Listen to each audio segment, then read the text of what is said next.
दोस्तों, मैं हूं कामरान। आज की इस वीडियो में आपको सिखाऊंगा कि YouTube चैनल पे जो आपने चैनल सब्सक्राइब किए हुए हैं, अगर आप दूसरों से हाइड करना चाहें तो आप कैसे उन्हें हाइड कर सकते हैं। तो चलिए इस एक्टिविटी को परफॉर्म करते हैं। सबसे पहले आप अपने चैनल पे आ जाएं, अपनी आईडी से लॉगिन हो जाएं, योर चैनल पे क्लिक करें, कस्टमाइज चैनल,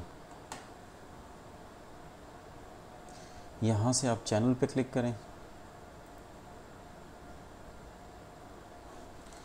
यहाँ आप देखें, आपको नज़र आ रहा है पब्लिक, योर सब्सक्रिप्शन और पब्लिक। आप इस पर क्लिक करें, पब्लिक पे। नेक्स्ट पेज पे आपको जो ऑप्शन नज़र आ रही हैं, सबसे ऊपर है प्लेलिस्ट एंड सब्सक्रिप्शन।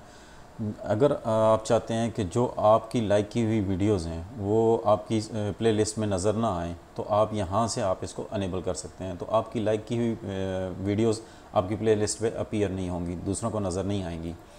और यहाँ से आप इसको अनेबल कर लें, keep all my subscription private, और पेज को एक दफ़ा रिफ़्रेश कर लें।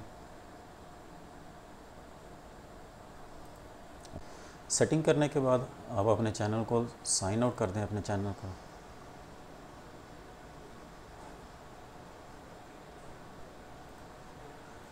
अब मैं सर्च करता हूँ अपने चैनल को। अब यहाँ से मैं अपने चैनल को क्लिक करता हूँ। This channel does not feature any other channels, hide हो गया। सम टाइम ऐसा होता है कि आप वहाँ से पॉलिसी अनेबल करते हैं तो वो वक्ती तौर पे यहाँ अपीयर नहीं, आपका चैनल जो जितने भी आपने सब्सक्राइब किए होते हैं चैनल वो अपीयर हो रहे होते हैं। तो इसमें आपको परेशान होने की बात नहीं। सम टाइम यूट्यूब जो है ना वो टाइम ले लेता है अपडेट होने में। Thanks for watching this video. Allah.